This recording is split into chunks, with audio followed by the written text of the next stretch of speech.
कभी कभी cyber crime के शिकार हो जाते हैं। इसी कारण प्रत्येक वर्ष अक्टूबर माह में मनाया जाता है राष्ट्रीय साइबर सुरक्षा जागरूकता माह।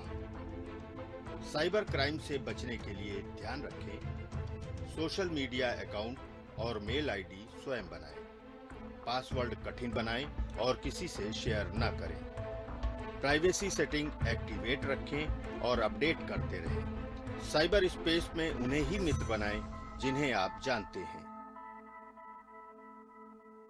व्यक्तिगत एवं अनावश्यक कोई भी जानकारी न दें। अनावश्यक किसी लिंक को क्लिक न करें। अपना फोन या लैपटॉप किसी को देने में सावधानी बरतें। प्रत्येक सॉफ्टवेयर को अपडेट करते रहें और अपना पासवर्ड 3 से 6 महीने में बदलते रहें। इंटरनेट बैंकिंग अपने सिस्टम या अपने मोबाइल से ही करें। फोन पर किसी भी एप्लीकेशन को इंस्टॉल करते वक्त निर्देशों पर ध्यान दें। बढ़ती तकनीक के साथ साइबर सुरक्षा एक चुनौती के रूप में सामने खड़ी है।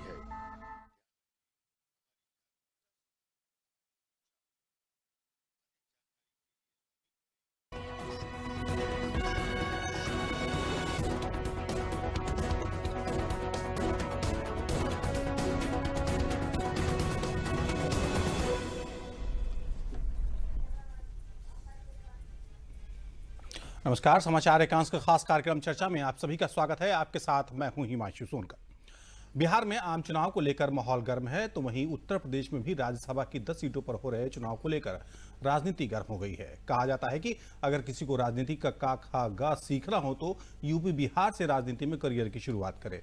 लेकिन यहाँ की राजनीति में दरअसल जो दिखता है वो होता नहीं और जो होता है वो दिखता नहीं। कुछ ऐसा ही चल रहा है प्रदेश की 10 राज्यसभा सीटों के चुनाव में। इस राजनीति के खेल में भाजपा के 8 प्रत्याशी उतारकर 2022 के विपक्षी एकता की संभावना को धूमिल करने में सफलता पाई, जबकि बीजेपी अपना नवा प्रत्याशी जिताने में पूरी तरह सक्षम थी। या फिर सपा को इस खेल में जीत मिली, क्योंकि क्या वे यह संदेश देने में सफल हो गई कि भाजपा और बसपा के बीच में कुछ पक रहा है, या फिर भाजपा की ये राजनीतिक चाल थी जिसमें वो सफल हुई। इधर विधानसभा की 7 सीटों पर हो रहे उपचुनाव के बीच राज्यसभा चुनाव में बीएसपी के बहुजन समाज की छवि रखने वाले नेताओं का सपा मुखिया से मिलना क्या ये संदेश नहीं देता कि 2022 का विधानसभा चुनाव बसपा के लिए और चुनौतीपूर्ण हो सकता है?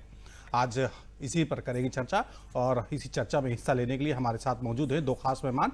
सबसे पहले मैं उनका परिचय आपके साथ कराना चाहूंगा। हमारे साथ हैं हीरो वाजपेयी जी, भाजपा के प्रवक्ता हैं, और साथ में रहेंगे वरिष्ठ पत्रकार अखंड प्रताप शाही। सर, आप कार्यक्रम में बहुत बहुत स्वागत है। वाजपेयी जी, कार्यक्रम की शुरुआत मैं आपसे करूंगा कि और समझना चाहूंगा कि क्या वाकई विपक्ष में जिस तरह का बिखराव दिख रहा है, या जो मंशा आपको लेकर शायद रही होगी, उसको आप ही शायद ज़्यादा अच्छी तरह समझते हैं कि वो विपक्ष अपना काम ठीक से नहीं कर पा रहा, जो उसकी भूमिका ही है? देखिए, उत्तर प्रदेश में मेरे ख्याल से इतिहास में, राजनीति के इतिहास में कभी विपक्ष इतना बिखरा हुआ नजर नहीं आया, इतना घबराया नजर नहीं आ रहा है। क्योंकि आदरणीय मोदी जी और योगी जी की जो एक रूपरेखा है, रचना है, जो कामकाज है, और जनता के बीच में जाने की जो हमारी स्थिति है, और जो ये इस समय एक महामारी फैली थी उसमें भी हम जनता के बीच में गए और तमाम जनता से जुड़ी योजनाएं हमने जमीन तक पहुंचाई। इसलिए हमारे नेताओं का जनता के बीच में जाना आसान हो रहा है, और बल्कि इन विपक्षी पार्टी के नेताओं का अपनी पार्टी, अपने संगठन, अपने नेतृत्व पर विश्वास उठता जा रहा है। इसलिए ये भगदड़ मच रही है। कांग्रेस से आज एक बड़ी नेता भाग गई, बसपा के कुछ इधर से उधर जा रहे हैं, सपा के कुछ बागी हो रहे हैं। तो ये जो बागीपन हो रहा है, इसका मूल कारण यह है कि इन नेताओं को अपने संगठन, अपने नेतृत्व पर विश्वास उठता जा रहा है। उसका कारण यह है कि भारतीय जनता पार्टी का जो काम आम जनमानस तक पहुंचा है, हम जो सेवा और समर्पण के हिसाब से काम कर रहे हैं, हमारी जो सकारात्मक सोच है, हमारे विचार हैं, वो हम जनता के बीच में ले जा रहे हैं, और उसकी जो हमें स्वीकृति मिल रही है, नीचे जो हमारे काम की प्रशंसा हो रही है, जनता का, जनार्दन का आशीर्वाद मिल रहा है, उससे इन दलों में घबराहट और बेचैनी का माहौल है, और उसी की परिणति परिलक्षित हो रही है कि यह भगदड़ जो है आपको दिख रही है, और विपक्ष इतना बिखरा हुआ और आपस में टकराता हुआ दिख रहा है। जो कहता था कि हमारी लड़ाई भाजपा से है, आम जनता ने आज देख लिया कि वो लड़ाई आपस में है, फिर वही खेल है, फिर वही बंदर घुड़की एक दूसरे को दिखाना है। इनका लक्ष्य केवल आपस में लड़ना है, ना कि जनता के हितों के लिए कार्य करना। अखंड, आपका कमेंट चाहूंगा। जी बिल्कुल, अगर ये देखा जाए हिमांशु, जिस तरीके से अभी हीरो जी कह रहे हैं कि सरकार बहुत मजबूत है, केंद्रीय नेतृत्व और प्रदेश सरकार का जो नेतृत्व है उस पर बहुत भरोसा है, ये चीजें राजनीतिक बयान हो सकते हैं, लेकिन एक जो महत्वपूर्ण चीज देखने को मिली है उत्तर प्रदेश की सियासत में, बात बिल्कुल जायज इन्होंने उठाई कि ये बिखराव जो है ये उत्तर प्रदेश की सियासत का एक हिस्सा रहा है। ऐसे वक्त में जब चुनाव करीब होते हैं ये बिखराव थोड़ा और तेजी से होने लगता है। अब चूंकि इस समय विधानसभा के उपचुनाव भी चल रहे हैं, 8 सीटों पे आपके उपचुनाव हो रहे हैं, उसके साथ साथ जो राज्यसभा है ये एक बानगी पेश करता है आगामी उत्तर प्रदेश के जो 2022 में होने वाले चुनाव हैं उसको लेके। अगर देखा जाए वक्त कम बचा है, चूंकि अब महीनों की बात करें तो 14 महीने 16 महीने की बात अगर रह जाती है, नोटिफिकेशन जारी होगा 14 महीने के दिन बाकी रह जाएंगे। तो ऐसे में जब राजनीति के लिए वो जो सबसे बड़ा अखाड़ा सजाया जाता है प्रदेश की राजनीति के लिए, 403 विधानसभा सीटें एक साथ अगर खुली होती हैं तो एक बहुत बड़ा मंच होता है। उस मंच के लिए अब ये जरूरी है कि परखा जाए, अपने आप को परखा जाए। वो परखने के लिए जाहिर सी बात है मजबूत विपक्ष के तौर पर जो अपने आप को मजबूती के साथ पेश कर सकेगा सरकार के खिलाफ में, वो ज्यादा बेहतर अपने आप को महसूस करेगा जब वो चुनाव में उतरेगा। ऐसी स्थितियों में निश्चित तौर पर यह कहा जा सकता है कि जो ये ताजा घटनाक्रम है, इस घटनाक्रम में सबसे बड़ा जो परसेप्शन का खेल जो हुआ है, उस परसेप्शन के खेल में कहीं ना कहीं बाजी समाजवादी पार्टी के खाते में जाती हुई दिख रही है। वजह है क्योंकि आपको विपक्ष में रहते हुए मजबूत विपक्ष का रोल अदा करना था। ये रोल, ये किरदार निभाने में कहीं ना कहीं कमी रह गई बाकी दलों में। ये अलग की बात है कि समाजवादी पार्टी वो संख्या का खेल है, पूरा राजनीति जैसा कहते हैं, इस गणित में समाजवादी पार्टी कहीं फेल हो गई, ये माना जा सकता है। लेकिन बीजेपी जीत गई, ये भी एक तरीके से माना जा सकता है क्योंकि बीजेपी ने एक तरीके से वॉकओवर दिया बीएसपी को, लेकिन बीएसपी जीत के भी जीत गई है। ये परसेप्शन शायद अभी बीएसपी को साबित करना होगा कि वो मजबूत विपक्ष के तौर पर उभर पाई है। तो ये मुश्किल दौर रहेगा विपक्ष के लिए ही। नहीं, ये नहीं लगता है कि इसमें इस सपा बसपा का जो खेल है इसमें विपक्ष में समाजवादी पार्टी ज्यादा मजबूत तो होकर वो निकल के सामने आई है? निश्चित तौर पर बिल्कुल मैं आपसे सहमत हूं हिमांशु। जिस तरीके से समाजवादी पार्टी ने अपना पक्ष रखा, तोड़ने की बात जरूर हुई है, राजनीति में जोड़ तोड़ तो चलती रहती है और ये उत्तर प्रदेश का हिस्सा भी रहा है। जैसा कि हीरो वाजपेयी जी ने कहा, ये हिस्सा रहा है उत्तर प्रदेश की सियासत में। और पिछले 3 दशकों की बात अगर करें तो ये काफी, और ये समाजवादी पार्टी और बहुजन समाज पार्टी के उस गठबंधन की बात ही है। 1995 में जिस तरीके से आपस में जो क्लैशेस आए थे, उससे उस दौर में भी देखा जाए तो पार्टी टूटी थी, कुछ इधर उधर हुए थे लोग, बीजेपी भी उसमें एक अहम किरदार निभा रही थी। ऐसे वक्त में जब राज्यसभा चुनाव चल रहा है, जब आप जिता सकते हैं, बीजेपी ने एक चाल चली और उसमें कामयाब भी होती दिख रही है। बीजेपी ने 8 ही सीटों पे अपना दावा पेश किया, चाहती तो वो तमाम दलों से जो जोड़ के वो अपने प्रत्याशी, नवा प्रत्याशी भी उतार सकती थी और मुमकिन था कि वो जिता भी ले जाती।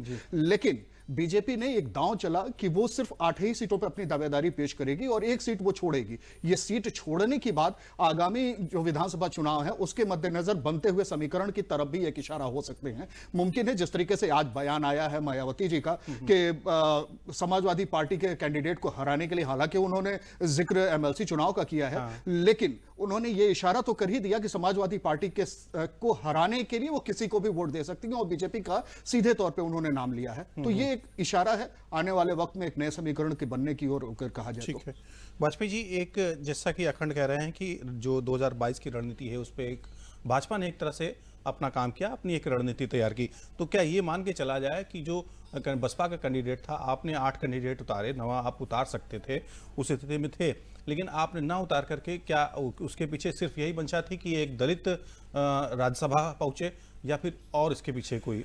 नहीं, देखिए, भारतीय जनता पार्टी ने पिछली बार नवा प्रत्याशी उतारा था और जिताया भी था।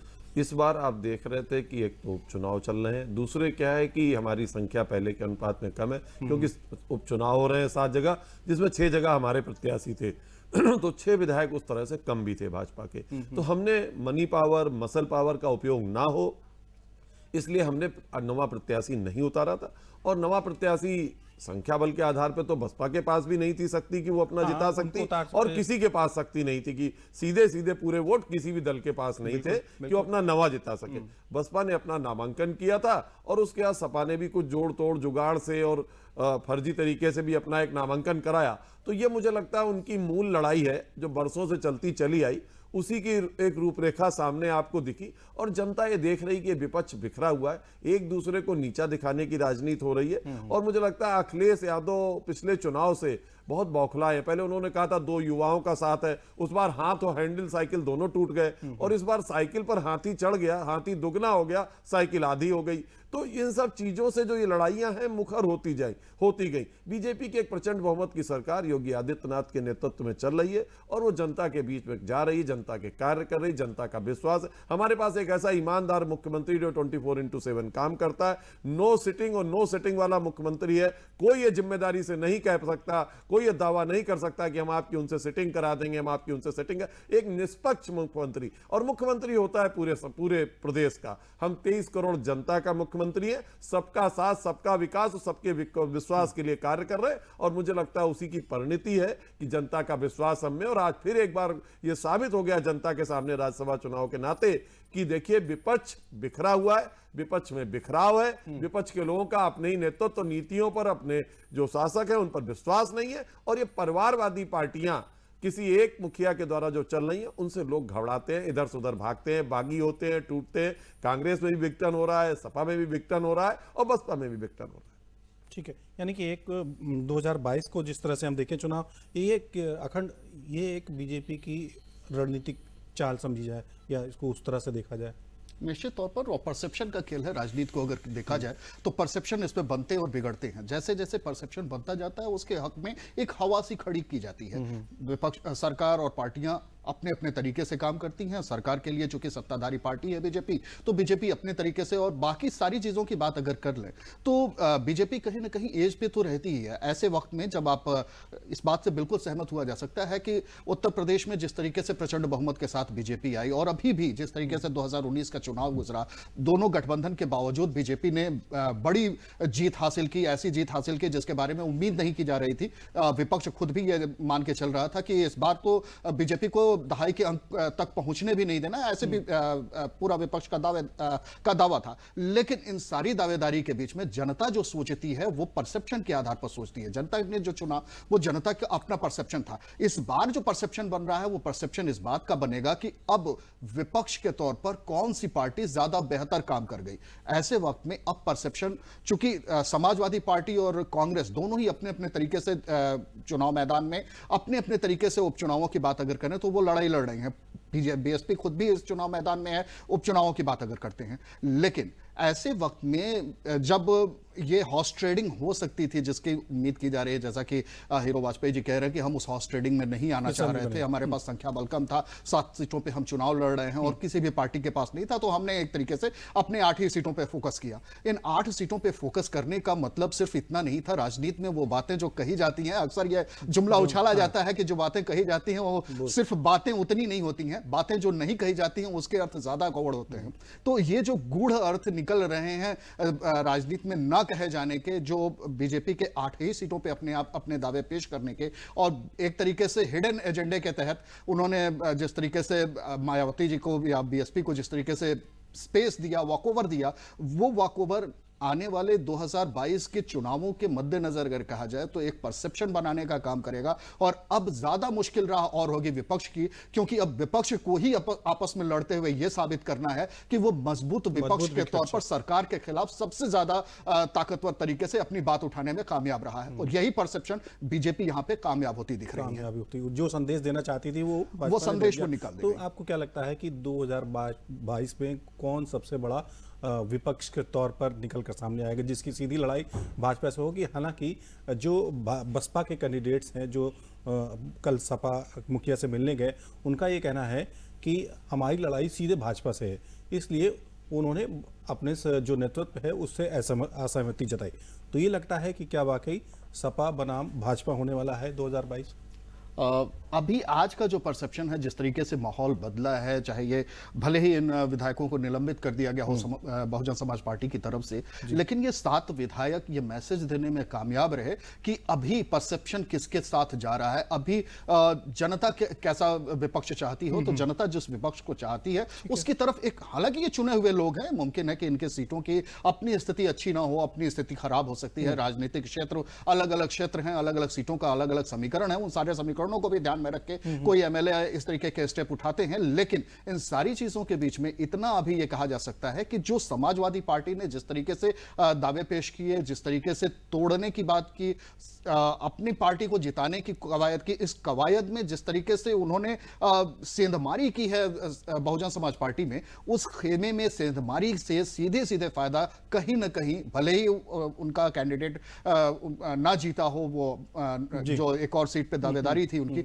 लेकिन वो इस बात में कामयाब होते हुए दिख रहे हैं कि हाँ, वो ज्यादा मजबूती से अपनी बात रख रहे हैं और नंबर 1 के विपक्ष के पार्टी के तौर पर अभी भी वो सदन में है। तो ऐसी स्थितियों में ये अभी माना जा सकता है कि सीधा फायदा फिलहाल के लिए समाजवादी पार्टी को जाता हुआ दिख रहा है। ठीक है, बढ़ते हैं हीरो वाजपेयी की तरफ। वाजपेयी जी, ये एक सवाल है, जिस तरह से बात की कि ये आपकी एक रणनीति हो सकती है, ये भी एक रणनीति हो सकती है कि समाजवादी पार्टी ने अपना कैंडिडेट खड़ा करके ये एक संदेश देने की जो कोशिश की कि हाँ, सपा, भाजपा और बसपा के बीच कुछ न कुछ अंदर खाने है। देखिए, सपा ने जो कुछ किया वो एक प्रतिद्वंद्विता है, बरसों से आप देखते चले आए। आज आपने मायावती जी का बयान भी देखा होगा कि मुलायम ने जो किया वो भुगते और जो अखिलेश करेगा वो भुगते। ये एक पुरानी प्रतिद्वंद्विता है और जो लोगों के सामने आ गई। देखिए, ये लोग साथ भी हुए थे, फिर अलग भी हुए, और ऐसे ही ये पार्टियां साथ होती हैं चुनाव के टाइम पर और अलग होती हैं। इसलिए चुनावी मौसम आने वाला है उत्तर प्रदेश में, तो जनता जनार्दन के सामने स्पष्ट संदेश है कि भारतीय जनता पार्टी एक सक्षम पार्टी है। हमने वो वोट बैंक तैयार किया है, लाभार्थी। हम जातियों की पार्टी नहीं है, हम परिवार की पार्टी नहीं है। हमने एक वोट बैंक खड़ा किया, लाभार्थी। हमने जिनको लाभ दिया है, हमने जिनकी सेवा की, हमने जिस जनता के लिए काम किया, उनसे वोट मांगने जाने का हमारा अधिकार भी, और हम उनसे निवेदन भी करते हैं कि हमने आपका कार्य किया, आप हमें वोट दें। और रही बात हमारी 8 सीटों की, इन 8 सीटों के जीतने से भारतीय जनता पार्टी राज्यसभा में 123 सीटों के साथ बहुमत में आ जाएगी। और पहली बार अकेले भारतीय जनता पार्टी 97 सीट तक पहुंच रही है, शतक से 3 सीट दूर है। तो ये कोई एक समीकरण है, ये बात पक्की तौर से माननी चाहिए कि राजनीति तो केवल परसेप्शन का ही खेल है। और परसेप्शन क्या है कि जनता का परसेप्शन जरूरी है, नेताओं का परसेप्शन एक दूसरे के बारे में बदलता रहता है, क्योंकि कहते हैं कि भाई परमानेंट ना कोई दोस्ती है ना परमानेंट दुश्मनी है। तो नेताओं के परसेप्शन से ये युद्ध नहीं लड़ा जा सकता। 2022 का एक चेहरा हमारे पास आदरणीय मोदी जी हैं केंद्र में, और आदरणीय योगी जी के नेतृत्व में हम फिर लड़ेंगे। और पूर्ण विश्वास के साथ कहते हैं कि जो हमारी सक्सेस, जो जनता का आशीर्वाद पिछली बार मिला था, वैसे ही या उससे अधिक सीटों पे आएंगे। क्योंकि जनता ने आज जो ये चुनाव से पहले खेल देख लिया है, ये लड़ाई जो फिर से शुरू हो गई है सड़कों पर, ये भाषा शैली का, और ये जो आपस में एक दूसरे को नीचा दिखाने की, और जो नेताओं की भगदड़। अनु टंडन कांग्रेस की बड़ी नेता मानी जाती थी, और उन्होंने उन्नाव में जिस तरह पार्टी छोड़ी कि नेतृत्व तो सुनता नहीं है। तो ये आप मान लीजिए कि उनको अपने नेतृत्व, अपनी स्थिति, कांग्रेस की परिस्थिति, और यही हाल बसपा और सपा में भी है नेताओं का, कि अभी आप देखिएगा कि जैसे इधर से उधर 6 गए, अब कुछ दिन बाद आपको सूचना है कि सपा से 6 लोग इधर आ गए। तो ये लड़ाई ऐसे ही चुनाव से पहले चलती रहेगी, लोग इधर से उधर, उधर से इधर जाते रहेंगे। और पब्लिक अच्छी तरह जान रही कि ये सब अवसरवादी दल है, परिवारवादी दल है, पूंजीवादी दल है। इसलिए जनता का आशीर्वाद फिर 2022 में योगी आदित्यनाथ के नेतृत्व में भारतीय जनता पार्टी को मिलने वाला है। अखंड, जिस तरह से वाजपेयी जी कह रहे हैं कि इन दोनों की लड़ाई में सीधा फायदा होता तो वाजपेयी को दिख रहा है, इसका सीधा से परसेप्शन तो यही बनता है। तो वाकई इसके पीछे यही रणनीति थी। देखिए, विपक्ष के सामने एक मौका था कि वो आपस में कुछ इस तरीके से समीकरण बनाते, जैसा कि एक गठबंधन बना के उन्होंने 2019 में एक कोशिश की थी कि बीजेपी को हराने की कोशिश की। लेकिन इस बार जो बिखरा हुआ विपक्ष है वो अपनी अपनी ताकत आजमाना चाहता है। अपनी ताकत आजमाने के चक्कर में वो पूरी तरह से बिखर गया है। कांग्रेस अलग राग अलाप रही है। कांग्रेस अपनी ताकत, अपनी बदौलत वो दावा कर चुकी है कि विधानसभा चुनावों में वो किस्मत आजमाएगी। बीएसपी ने पहले ही जब गठबंधन तोड़ा उसके बाद से ये कहा कि विधानसभा चुनावों के लिए इस तरीके का कोई हमारा एजेंडा नहीं है, फिलहाल के लिए कोई रणनीति नहीं है। समाजवादी पार्टी ने अपने चाचा, बल्कि अखिलेश यादव जी की बात करें तो अपने चाचा शिवपाल यादव जी की पार्टी प्रसपा से भी मेलजोल बढ़ाने से सीधी कोई इंटरेस्ट नहीं दिखाया, किसी तरीके से दिलचस्पी नहीं ली। वो भी एक समीकरण अलग हुआ। तो अब विपक्ष इस बात को साबित करने की कोशिश में है कि वो सबसे मजबूत दल है बीजेपी के खिलाफ में। यहां पे बीजेपी कहीं ना कहीं फायदे में होती हुई दिखती है। जब पूरा विपक्ष सभी एकजुट होकर हमला करने के बजाय सब अलग अलग खेमे में सिर्फ अपने आप को शत्रु के तौर पर साबित करने में लगे हों, तो ऐसे तौर में निश्चित तौर पर, ऐसे वक्त में निश्चित तौर पर उसको फायदा होगा जो सत्ता में बैठा होगा। और विपक्ष के सामने सबसे बड़ी चुनौती यही है कि बीजेपी का एक प्रचंड बहुमत 2019 में आ चुका है। ये बताने के लिए अब विपक्ष के पास ही ये मौका था कि वो ये साबित कर सके कि वो मजबूत स्थिति में है, और जहां पे कहीं ना कहीं बीजेपी को फायदा तो हुआ है। हाँ, जिस तरह से बरखराव हो रहा है उस तरह से तो वो नहीं दिखता कि हाँ ये इनकी लड़ाई सीधे भाजपा से है, आपस में ज्यादा दिखाई पड़ती है। एक सवाल ये भी है, अखंड की उपचुनाव चल रहे हैं 60 सीटों पर, उसमें हमने विपक्ष की ओर से बड़े नेताओं को चुनाव प्रचार करते हुए नहीं देखा, या नगण्य है उनकी वो भूमिका उस तरह की, तो उसको आप किस तरह से देखते हैं? क्या उसमें भी वही है कि ठीक है जीत गए तो जीत गए, वरना तो एक तरह का सरेंडर ही है? इसमें दो चीजों को ध्यान रखना होगा हिमांशु। एक चीज ये भी कि हिंदी पट्टी के एक बहुत बड़े राज्य बिहार में भी विधानसभा चुनाव हो रहे हैं, और ऐसे में जो बड़े राजनीतिक दल हैं उनके बड़े नेताओं के तमाम कार्यक्रम वहां भी लगे हुए हैं। इन सारी चीजों के बीच में, लेकिन हाँ, उत्तर प्रदेश में बाहरी नेता अभी तक आकर चुनाव प्रचार करते हुए नहीं देखे गए। बीजेपी ने तो पहले ही कह रखा है कि भाई उपचुनाव है, उपचुनाव में यहाँ पे सरकार के कामकाज पे ही होना है और हम उसी आधार पर जनता के बीच में जाएंगे। ज्यादातर सीटें भी बीजेपी की हैं, तो ऐसे में बीजेपी ये मुतमईन दिख रही है इस बात को लेकर कि जब इतने विपक्ष अलग अलग तरीके से अपने दावेदारी पेश कर रहे हो तो हम तो जीत ही जाएंगे। विपक्ष बीजेपी इस बात को लेकर मुतमईन है। लेकिन दूसरी तरफ अगर विपक्ष की बात की जाए तो जो बड़े नेताओं के न आने से वो जो स्पेस है वो स्पेस और भी बड़ा होता जा रहा है, और ऐसे में अब बड़े नेताओं को देखने की चाहत जो क्षेत्रीय जनता को होती है कि हाँ किस दमदारी से, किस विजन के साथ हम जनता इनको वोट देंगे, वो कहीं ना कहीं साबित करने में अभी फिलहाल विपक्ष को मुश्किलें आ रही हैं। समाजवादी पार्टी के बड़े नेता के तौर पर केवल अखिलेश यादव इस समय सबसे बड़ा चेहरा है। मायावती जी कहीं जनसभा करने अभी निकली नहीं है। बहुजन समाज पार्टी के सामने मुश्किल ये है, और कांग्रेस की तरफ से अजय कुमार लल्लू ही चुनाव प्रचार करते हुए देखे जा रहे हैं। उसमें अभी तक प्रियंका गांधी जी की एंट्री नहीं हुई और शायद वो होगी भी नहीं। तो ऐसी स्थितियां अगर बनती हैं कि सिर्फ हम अपने क्षेत्रीय नेताओं के या क्षेत्रीय या प्रदेश स्तर के नेताओं से ही हम काम चला लेंगे, तो ऐसे में थोड़ी मुश्किल तो आएगी बाकी पार्टियों के सामने। ठीक है, एक सवाल ये भी है राखंड, मैं आपसे ही रहूँगा कि मायावती ने आज जिस तरह से एक गठबंधन को लेकर के कहा, जो उनके साथ 2000 पिछले चुनाव में उनका गठबंधन हुआ था सपा, उसके बाद उन्होंने उस गठबंधन को छोड़ा और ये कहा कि ये हमारी ये गलती है। इतने बड़े लीडर का इस तरह से सीधा स्वीकार करना कि हाँ ये हमारी गलती है, ये कितना सही है, कितना फायदेमंद है या नुकसानदेह ज़्यादा होगा बसपा को? यहाँ पे अगर ये देखा जाए तो ये मायावती जी की अपनी स्टाइल रही है। वो जब दोस्ती करती हैं तो सीधे बात करती हैं कि हाँ हम इनके साथ लंबे समय तक चलेंगे और ये गठबंधन लंबे समय तक रहेगा। ये दावेदारी भी की गई है। 2019 के ही इलेक्शन की बात कर ली जाए, लेकिन जैसे ही संबंध खत्म होता है वो बिल्कुल इस तरीके से संबंध खत्म करती हैं कि ना आगे कोई होने की उम्मीद है और ना पिछले चीजों में से उन्हें कोई फायदा हुआ है। जबकि फायदा हुआ है, अगर गठबंधन की बात करें तो सीधे सीधे फायदा अगर किसी पार्टी के तौर पर किसी को हुआ तो वो बहुजन समाज पार्टी को हुआ, और समाजवादी पार्टी इसमें कहीं नुकसान में थी 2019 के इलेक्शन की बाबत। लेकिन इन सारी चीजों में जिस तरीके से उन्होंने रिश्ते खत्म किए हैं, वो रिश्ते खत्म करने से दो चीजें साफ हुई हैं। जो पुरानी रंजिश थी समाजवादी पार्टी और बहुजन समाज पार्टी के बीच में, वो अब नई पीढ़ी के साथ भी वैसे ही रिश्ते रहने की उम्मीद बढ़ गई है। और ऐसा अगर होता है तो ये बीजेपी के लिए राहत भरी खबर हो सकती है, क्योंकि आने वाले वक्त में जिस तरीके से दोनों आपस में लड़ेंगे तो निश्चित तौर पर बीजेपी इसमें कई फायदा अपना देख सकती है। और ऐसे में कांग्रेस भी अलग से अगर गठबंधन नहीं करती है तो बीजेपी की राह बेहद आसान हो जाएगी आने वाले चुनाव में। वाजपेयी जी, क्या ये एक सॉफ्ट कॉर्नर दिखा है कि हाँ कभी इन फ्यूचर अगर कुछ ऐसी गुंजाइश बनती है, जैसा कि आपने पहले भी कहा कि हाँ राजनीति में कोई स्थायी दोस्त और स्थायी दुश्मन नहीं होता, तो क्या संभावना है कि हाँ हम अगर हाथ मिलाना पड़े या समर्थन लेना पड़े तो? देखिए, भारतीय जनता पार्टी जिस स्थिति में चल रही है, आपने देखा होगा 2014 के चुनाव जीतने के बाद हमारे कामकाज पे उत्तर प्रदेश में 2017 में वोट पड़ा और एक प्रचंड बहुमत की सरकार आई। योगी आदित्यनाथ उसके मुखिया हुए। योगी आदित्यनाथ जी के काम पर 2019 में वोट पड़ा। प्रधानमंत्री मोदी जी का कार्य था, लेकिन योगी जी का भी कार्य उसमें जुड़ा और उसमें वोट पड़ा।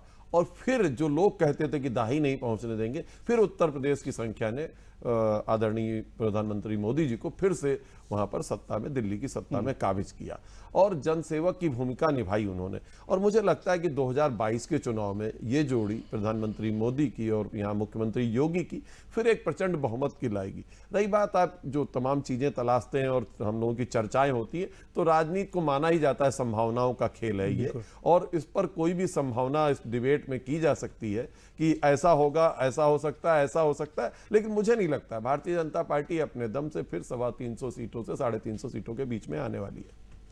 वाजपेयी अखंड, मैं एक आखिरी फाइनल कमेंट आपसे चाहूँगा कि ओवरऑल आप इस पूरे सिनेरियो को किस तरह से देखते हैं, क्या निकल करके आने वाला है? दो चीजें हुई हैं हिमांशु। एक तो पहली चीज कि वर्तमान में समीकरण किसके साथ होता दिख रहा है। बीजेपी को सीधे फायदा है, पूर्ण बहुमत के साथ राज्यसभा में वो अपनी दावेदारी और भी पुख्ता कर चुकी है, करते दिख रही है। जीत सिर्फ 2 नवंबर को औपचारिकता भर है। दूसरी तरफ परसेप्शन, विपक्ष बिखरा हुआ है और बिखरे हुए विपक्ष में भी फायदा कहीं ना कहीं बीजेपी को फिलहाल तो मिलता दिख रहा है। उपचुनाव इस बात की तस्दीक करेंगे आने वाले वक्त में कि किस तरीके से कितना फायदा हुआ, फायदा किसको हुआ, लेकिन ये तो राज्यसभा के खैर चुनाव में सीधे सीधे फायदा राज्यसभा में भाजपा को होता बीजेपी दिखाई दे रहा है और उपचुनाव की जो परिणाम होंगे वो बताएंगे कि असल में फायदा किसको हुआ और किसको हुआ नुकसान। तो फिलहाल चर्चा को हम यहीं पर देते हैं विराम। अपने मेहमानों का मैं बहुत शुक्रिया अदा करना चाहूँगा, उन्होंने चर्चा में हिस्सा लिया। तो दर्शकों, आपसे लेंगे यहाँ विदा, फिर आपसे फिर से होगी मुलाकात किसी नए मुद्दे के साथ। तब तक के लिए दीजिए इजाज़त, नमस्कार।